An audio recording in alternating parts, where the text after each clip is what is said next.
Assalamualaikum warahmatullahi wabarakatuh. Di sini kami akan mendemonstrasikan tugas UAS Sistem Penunjang Keputusan dengan saya sendiri Meranti, saya Fikir Diana, saya Desi Tiara Putri, saya Abdal Kuman. Dengan judul Sistem Pakar Diagnosa Kelapa Sawit dengan Algoritma Forward Chaining menggunakan Android Studio. Berikut video demonstrasinya. Di sini kami menggunakan aplikasi dari Android Studio. Yang pertama, fungsi dari main activity ini sendiri. Di sini itu untuk diagnosa dan konsultasi, yaitu buttonnya. Secara simpelnya, ketika tombol pertama diagnosa penyakit ini Anda mengetuknya, aplikasi itu akan membawa Anda ke daftar penyakitnya. Di sini Anda itu bisa mencari tahu lebih detail tentang gejala dan solusi dari penyakit yang akan mau didiagnosa. Selanjutnya yaitu untuk konsultasi sendiri, dari tombol konsultasi ini sendiri, fitur ini itu memungkinkan Anda berkonsultasi lebih lanjut untuk mendapatkan saran dari ahli. Tinggal klik, lalu Anda akan langsung terhubung ke halaman konsultasi. Itu fungsi dari main activity ini sendiri. Semua fitur ini itu dirancang untuk mempermudah petani kelapa sawit mendapatkan diagnosa dan saran terbaik. Selanjutnya yaitu daftar penyakit activity-nya. Dari daftar penyakit activity ini itu semua penyakit tanaman kelapa sawit itu disusun untuk mempermudah mencari informasi. Ketika halaman ini dibuka melalui aplikasi, akan langsung membaca datanya dari database yang digunakan, yaitu di sini saya menggunakan database SQL. Semua data dari database yang telah saya masukkan itu akan tampil untuk daftar dengan rapih dan mudah dibaca. Kalau datanya kosong, aplikasi itu akan otomatis menyembunyikan daftar dan menunggu data baru nanti ditambahkan sendiri. Selanjutnya yaitu di sini saya menggunakan database DB SP Sawit. Database ini sendiri itu menggunakan SQL LTA. Kenapa saya menggunakan database dari SQL? Karena ini itu udah disiapkan dan database SQL ini sendiri itu mudah digunakan karena cocok untuk aplikasi mobile seperti Android Studio yang saya gunakan ini. Selanjutnya, semua data nanti disimpan dalam satu file dan saya memberi nama DBSP Sawit. Baiklah, selanjutnya akan dijelaskan oleh rekan saya. Di sini saya akan menjelaskan daftar untuk daftar penyakit. Nah, di aplikasi ini daftar penyakit ditampilkan menggunakan Recycle View yang dilengkapi dengan daftar penyakit adapter. Nah, apa sih tugas adapter ini? Yang pertama itu untuk mengatur tampilan setiap item.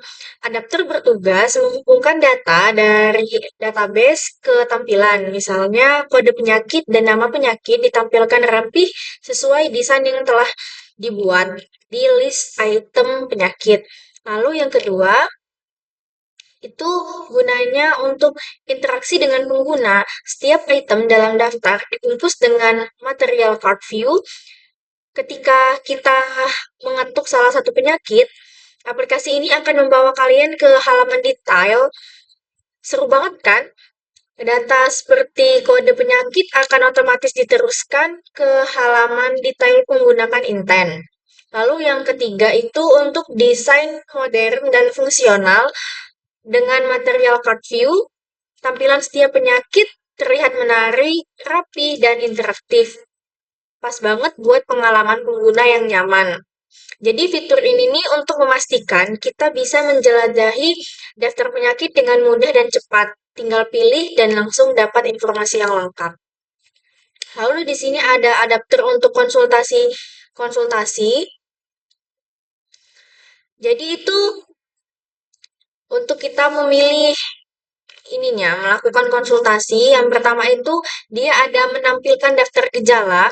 Setiap gejala ditampilkan dalam bentuk checkbox menggunakan konsultasi adapter. Adapter ini menghubungkan data gejala dari back-end ke tampilan aplikasi. Dengan desain sederhana namun efektif, kita bisa dengan mudah memilih gejala yang relevan. Lalu yang kedua ada interaksi dinamis. Saat kita mencentang gejala, aplikasi akan mencatat pilihan kalian secara real time. Ada batasannya juga. Misalkan memaksimalkan hanya 3 gejala yang bisa dipilih. Kalau kita memilih lebih dari 3, akan muncul peringatan maaf maksimal 3 pilihan saja. Ini memastikan konsultasi lebih fokus dan akurat. Lalu yang ketiga, memproses pilihan. Setiap gejala yang dipilih akan disimpan dalam objek model konsultasi. Data ini nantinya akan digunakan untuk menganalisis kondisi dan memberikan hasil diagnosa yang sesuai. Lalu yang terakhir ada desain rumah pengguna. Dalam tampilan checkbox, dibuat simpel dan mudah dipahami, ditambah pesan peringatan yang ramah. Pengalaman pengguna tetap nyaman dan terarah.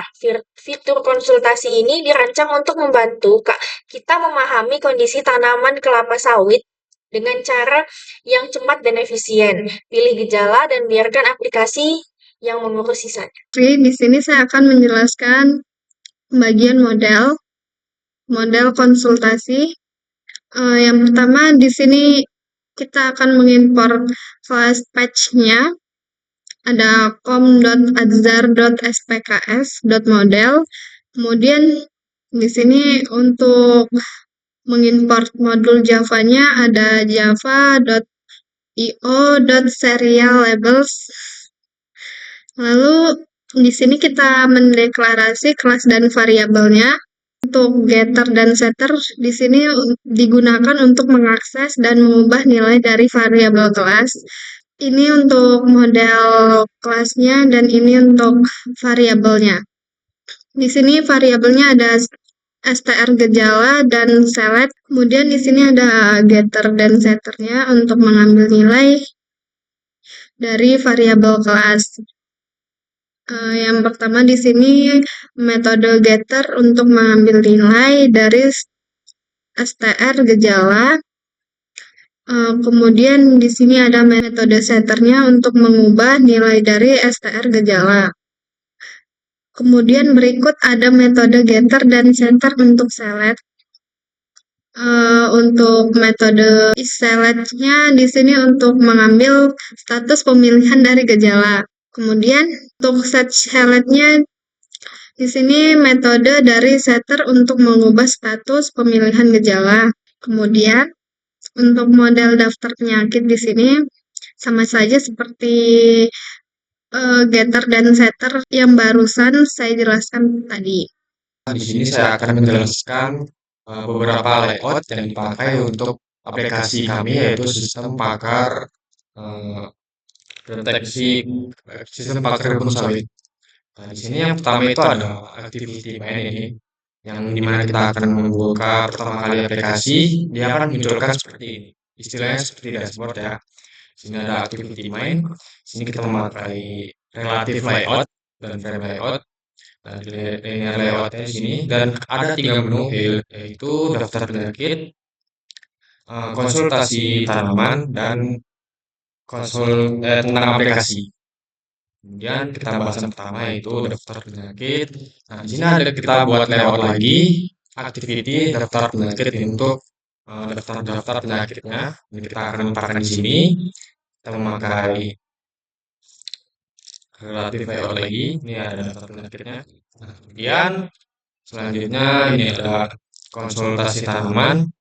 Ini konsultasi tanaman ada activity konsultasi. Nah, di sini kita memakai relatif layout juga sama seperti tadi itu daftar-daftar gitu ya.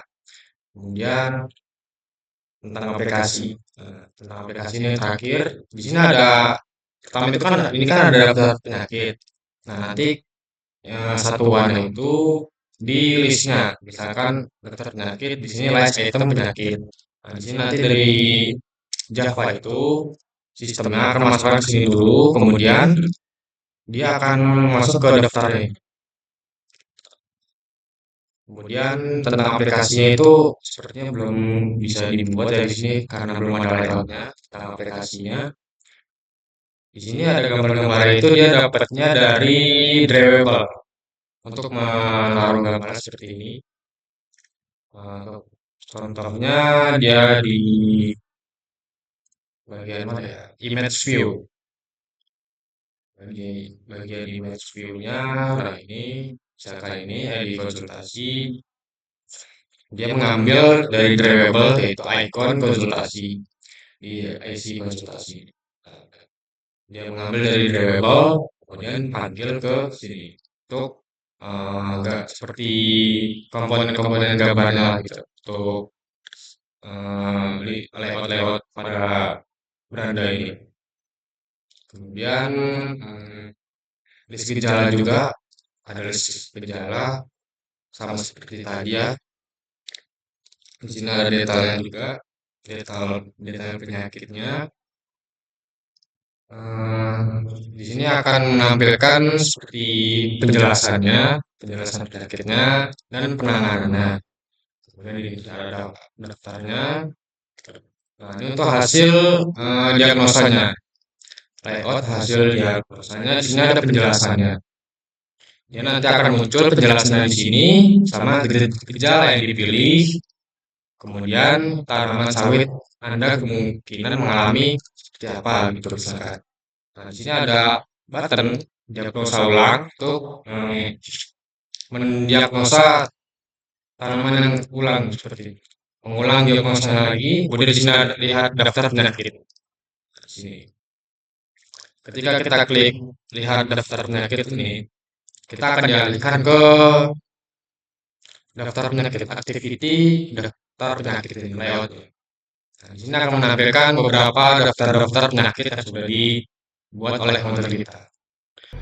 Di sini saya akan menjelaskan tentang aplikasinya, yaitu berupa sistem pakar kebun sawit. Di sini kita memakai algoritma forward chaining. Forward chaining itu adalah pencarian maju yang dimulai dari beberapa fakta-fakta dengan mencari pedoman yang sesuai dengan dugaan atau hipotesis yang muncul menuju suatu hasil atau kesimpulan. Di sini kita memiliki 3 menu.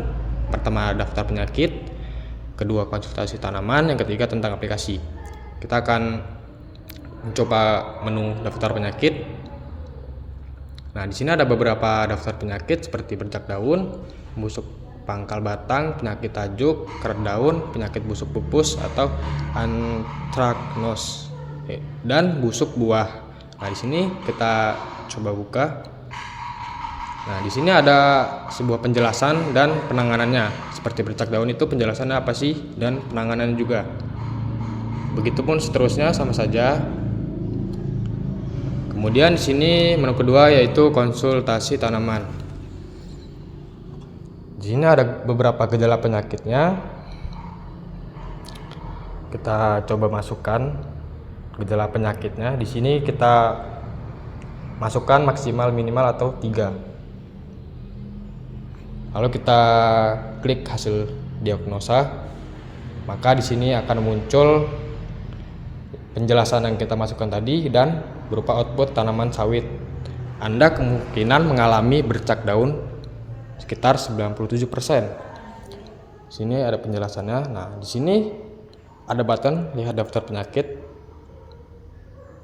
Nah, kemudian kalau mau diagnosa ulang, kita klik button diagnosa ulang. Coba kita tes lagi ya. Di sini kita pilih 3 gejala, lalu klik hasil diagnosa. Nah, di sini penjelasannya 1 pelepah yang bengkok dan pada bengkokan ini anak daunnya kecil atau robek-robek.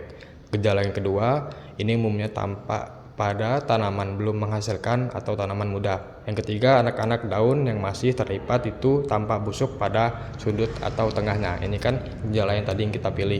Nah, di sini ada outputnya. Tanaman sawit Anda kemungkinan mengalami penyakit tajuk sekitar 96%. Nah, ini untuk hasil diagnosanya ya. Nah, mungkin itu saja yang dapat saya jelaskan. Baiklah, mungkin itu saja yang dapat kami jelaskan. Mungkin masih ada kekurangan dalam kami mendemonstrasikannya karena kami juga masih dalam proses belajar.